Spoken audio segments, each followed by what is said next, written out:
નમસ્કાર દર્શક મિત્રો, હું સ્વરૂપ પલવણીચિયા સંપૂર્ણ ન્યૂઝમાં આપનું સ્વાગત છે।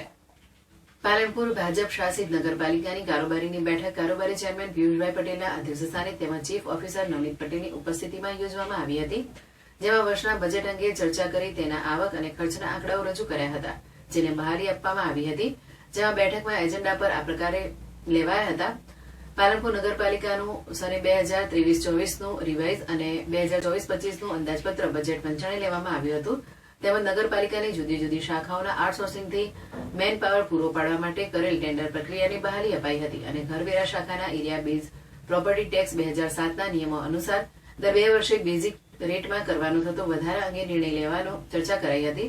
સરકારની જુદી જુદી યોજનાકીય ગ્રાન્ટોમાંથી તેમજ વાર્ષિક ભાવોમાંથી કામ કરાવવા માટે બાંધકામ શાખા દ્વારા કરવામાં આવેલ ટેન્ડર પ્રક્રિયાઓને વંચાણે લઈ બહાલી અપાઈ હતી, તેમજ પાલનપુર મોટી બજાર ચોકમાં નગરપાલિકા દ્વારા બનાવેલ શૌચાલયના નિભાવ અંગે સુવર્ણકાર એસોસિએશનની આવેલ અરજી અંગે નિર્ણય લેવા ચર્ચા કરાઈ હતી। પાલનપુર નગરપાલિકા વિસ્તારમાં પાલિકાની જગ્યામાં હોર્ડિંગ્સ બેનર લગાવવા અંગે કરેલ ટેન્ડર પ્રક્રિયાને બહાલી આપવામાં આવી હતી, તેમજ એરોમા સર્કલ પહોળું કરવા માટે પે એન્ડ યુઝ નડતરરૂપ હોય બાંધકામની તારીખ 27 ફેબ્રુઆરી 2024ની નોંધને વંચાણે લઈ બહાલી આપવામાં આવી હતી। તારીખ 1 માર્ચ 2024ના રોજ પાલનપુર નગરપાલિકાની કારોબારી સમિતિના એજન્ડા મુજબના મુદ્દાઓ ચર્ચિત કરવામાં આવ્યા હતા। આ કારોબારી સમિતિની અંદર મુખ્ય મુદ્દા તરીકે નગરપાલિકાનું 2023-24નું રિવાઇઝ અને 24-25નું અંદાજિત બજેટ જે રજૂ કરવામાં આવ્યું હતું, બજેટની ઉઘડતી શિલક અંદાજિત 36,92,57,884 હતી, જ્યારે નવી આવક અંદાજિત 96,33,63,000 આપણે અંદાજિત મૂકવામાં આવી છે। વર્ષ દરમિયાન ખર્ચની આવક આપણે 1,01,33,50,000 મૂકવામાં આવી છે અને બંધ શિલક 31,92,70,884 કરવામાં આવી છે।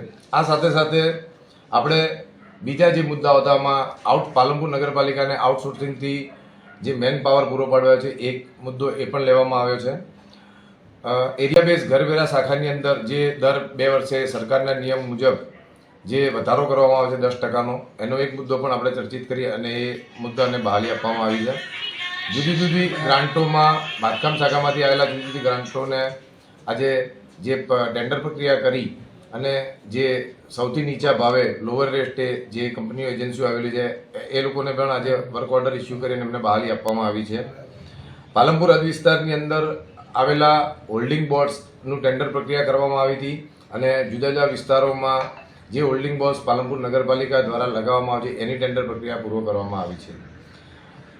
ચેર તરફથી આપણે પાલનપુર નગરપાલિકાની અંદર આવેલા વિસ્તારની અંદર આવેલા બગીચાઓ માટે જે બગીચાઓની નિભાવણી માટે સખી મંડળોને સોંપવામાં આવે છે એની પણ સરકાર તરફથી જે ગાઈડલાઇન્સ અને ગ્રાન્ટ આવવાની છે એ પણ મુદ્દો આપણે કરી અને કારોબારીએ બહાલી આપવામાં આવી હતી।